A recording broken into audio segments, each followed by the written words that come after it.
Hard to believe that the 2017 football season is already here, and yet here we are on a Saturday afternoon, 6 days away from the Meadowdale Mavericks' first game of the year. And with us right now, the head football coach, Matt Leonard.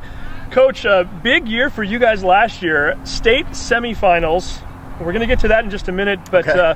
First and foremost, Jamboree today, you get to finally hit somebody other than your own players. Mm-hmm. Your players anyway, not you. Yeah. Meadowdale out here with Rainier Beach and Mariner. Edmonds Woodway was also here, but you didn't play them. Takeaways from the Jamboree today. How did you feel your team did? You know, I thought our young kids played really well. That was kind of the highlight of it. Every day, they're the scout team kids. They get to go against the varsity kids. And if you're a sophomore right tackle going against Alex Maxwell, that's not necessarily a fun day for you. So when the young kids get to play against guys their own age and skill level, it was really nice to see them move the ball, fly around on defense, and in general play really well. Other positives are, no one got hurt.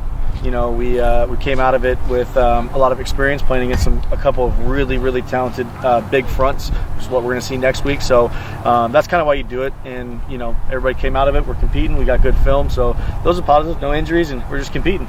And generally speaking, and I think you answered some of this in that one, but when you come to a Jamboree like this, and we joked about it a minute ago, you finally get to play against somebody other than yourselves, and you finally get to go out and see what you look like in a game situation as opposed to just simulating it in practice. What are you looking for at a Jamboree, generally speaking? I mean, Is this what you got today? Yeah, so, I don't know what Mariner runs on defense or offense. I don't know what Rainier Beach runs on defense or offense. You have a general idea, kind of ask them, hey, what front are you in? Just so our kids know what it is going into it. But you're not trying to win the scrimmage. You're not scouting players. You're not scouting schemes and charting blitzes and coverages. You're just calling your stuff to kind of sprinkle in all the different stuff you do, the different protections, the different run schemes, mixing kids in and out. And you just want to get as much live bullets as you can with stuff you've been practicing. You're not trying to win it. If you go out here and try to win a scrimmage, what's the point? It's you're still 0-0 going into your week one game. So you're just trying to get experience. You're trying to get kids to play fast, run some stuff so you see it against a different front, a different look, a different kid you haven't seen in practice. And just in general, just getting those reps that you can put on tape and show the kids, okay, here's where we can learn from it. Now, before we talk about 2017, I do want to tie in the 2016 season a little bit. You make it to the state semifinals last year. Tough fought games too in the playoffs. You're down to Lakeside by 22 points in the first quarter. You need a 4th and 19 touchdown with under a minute to go to beat Kelso. So I guess the question is, how vital was it for some of these younger players to get that playoff experience, not only in the sense that it builds a winning culture, but also playing in games that came right down to the wire and knowing that they're battle tested? Yeah. How does that factor into that experience going over into 2017? Well, I think it factors in huge because a lot of those kids played. We only had 14 seniors last year. We have 24 seniors right now that have been through 2 rounds of the playoffs, and our Auburn Mountain View game 2 years ago came down to the last possession. So we've got a senior class that's played in games that have come down to the last possession, and 4 of their last 5 games, and held a lead in a semifinal game. And we've got 10 seniors starting on defense, and all 10 of those guys played defense for us last year in that semifinal game. So they have invaluable experience back there, and just knowing when the games are on the line, how to win those games, because a lot of times young teams have to learn how to win in those moments where you might shrink from the moment, or you just weren't ready there, or you'd never been in that pressure or the noise or the moment or the weather, whatever it may be. They've seen it all now. And so that group of seniors that are a big class of kids that have been through, they're in year 3 of our system, they're ready to go, and they're not going to see anything they haven't seen. They're not going to see a situation they haven't seen already. So I think it's huge. I think it's really huge for those kids. You mentioned that you have a lot of seniors returning, but truth be told, you lost quite a few seniors last year too. That was a great class. You had quite a few all-Wesco players, both on offense and defense. So when we start to look at your personnel a little bit, and maybe we'll start off with the offensive side of the ball, one positive for you and one thing you have going is that you do have quite a few skill position players back. Talk to me a little bit about your running back and wide receiver situation. Yeah, so Will Schaefer and Drew Harvey started every game an outside receiver for us last year. Jaden Jackson played a lot out there. Will Maloney made a couple starts when Zach was hurt at tight end. Jashawn was a 1,000-yard total offense kid, kind of spelling Kella, and he missed the first 4 offensive games. So he did that in 9 games. It's pretty good production from him. And talk about that for a minute, because Jashawn Butler, again, sharing the load last year, running back, and running backs take a lot of pounding. They take a lot of hits. Is this a guy that you feel like can go out there and get you 25 plus touches a game if need be?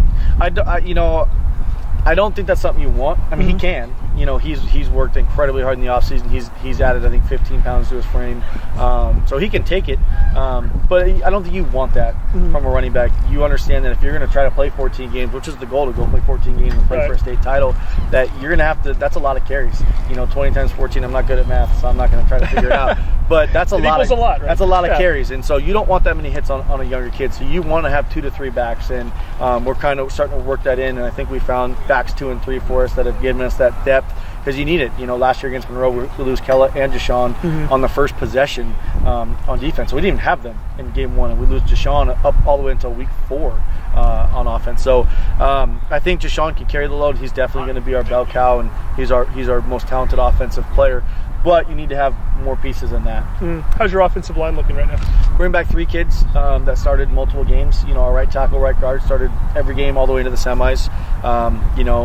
We have 2 other guys. One of them started the semifinal game. Another one started left guard a couple of plays for us. So we got 4 guys who have started multiple games, and that's a big difference than this time a year ago. We were breaking in 5 new starters going into that Monroe game. So we feel pretty good right there right now. They're better, they're more experienced, they're bigger, they're stronger. You mentioned Alex Maxwell, who had an outstanding season as a sophomore. Yep. Is he taking more of a leadership role then on the line than he would have had last year with all the seniors around him? Or? Yeah, he does a great job. Him and Eric.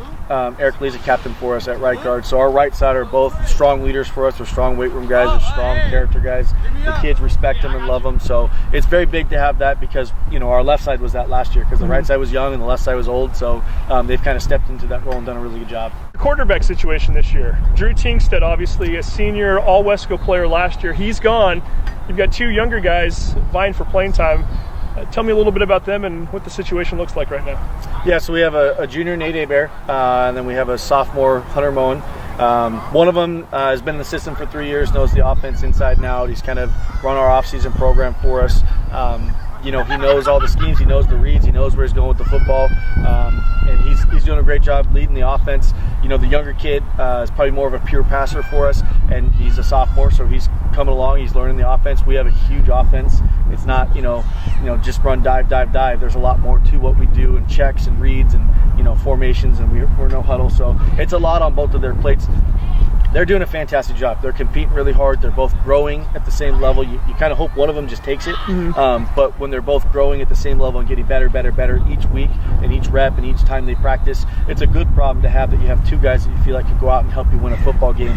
And they get along really well. They help each other. They talk through what just happened. And that's, you always worry about it being contentious because they both want to be the guy, but it hasn't been like that at all, so it's been really positive. Very nice. And then, of course, defensively, you've had some very stout defenses over the last couple of years here at Meadowdale. How are we looking on that side of the ball, and who should we be watching this year for the Mavs? The defenses look great. They've really been kicking our butt on offense, which is a good thing. You hope that it's just that they're that good.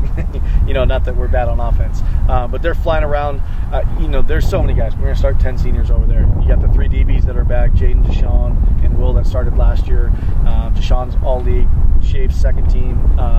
We got Jackson Foltz who played DN. We slid him out the corner. Matthew Johnson started linebacker. Maloney started linebacker. Koo, Maxwell, those guys started on the D-line. All of those guys are back for us. You got 9 guys that started for us on the regular last year coming back. So that unit should be really the strength of us, I would think. Very nice. So when you look at the season as a whole right now, when you think of your goals, do you put a win total on it? Is it going a certain distance into the playoffs? What, as a coach, what are you telling these guys right I think now? you have regular season goals that you try to get accomplished first. We want to win the Wesco title. That's our goal every year. There's no reason why we shouldn't be trying to put a banner on the wall every year. Once you accomplish that goal, you move on to the next. You set a postseason goal. And the goal is always to play 14 games, to be practicing on Thanksgiving like we did last year. We fell 1 game short of where we wanted to be last year, and we were in that game. And I think we had a chance to get out ahead and win that game, and we just unfortunately didn't do it. But that's the goal. Step 1, win our league. Beat all the Edmonds teams, especially Terrace, Linwood, and Woodway. That's always got to be the goal for you. And then I got to think that week 4 game with Snohomish looms really hard, really big on both people's schedule. Of course, the nice thing is 7 of your 9 games are at Edmonds Stadium this year, including the game on Friday night, 8 o'clock start against Monroe. Coach, I hate to bring up a bad memory, but Monroe got you 55-9 in the season opener last year. Revenge game? I mean, I know maybe as a coach you're trying to focus them on 1 game at a time, but I know your players got to be thinking about it. Without question. Talk about this game coming up on Friday. Well, without question, they're thinking about it. It's hard not to. That game, we did not play very well from midway the second quarter on. To me, it's a new season. They're a new team. We're a new team. They've got a new quarterback. We got a new quarterback. You know, their running back's calling, our running back's calling. There's a lot of differences. Of course, they're going to think about it, but it's really about, for us, playing a complete football game. I mean, we had 2 special team lapses. We threw a pick 6.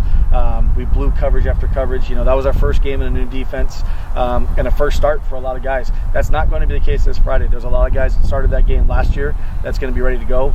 Nothing's going to be new to them. And we just got to play hard and fast at the tempo we need to play at. We didn't a year ago, and they exposed us. But it was the best thing that happened to us. It was an eye-opening moment for us, and we got a lot better, and we rattled off 7 straight and won our league and got into the semifinals. And I think that game had a lot to do with it. I don't think they're going to surprise us this Friday. I would say that. This should be an exciting season again. Quite a few players coming back. We know we've got a strong coaching staff here. Hopefully. And the nice thing, as we just pointed out too, after the game on Friday, you go on the road for 2 games and then 6 games consecutively, all at Edmonds Stadium. Yep. So plenty of opportunity for folks to come out and watch you guys this year. Yep. Coach Leonard, thank you. Thank you for the interview. Yep. Congratulations on a successful semifinal state run last year, and best of luck in 2017. All right.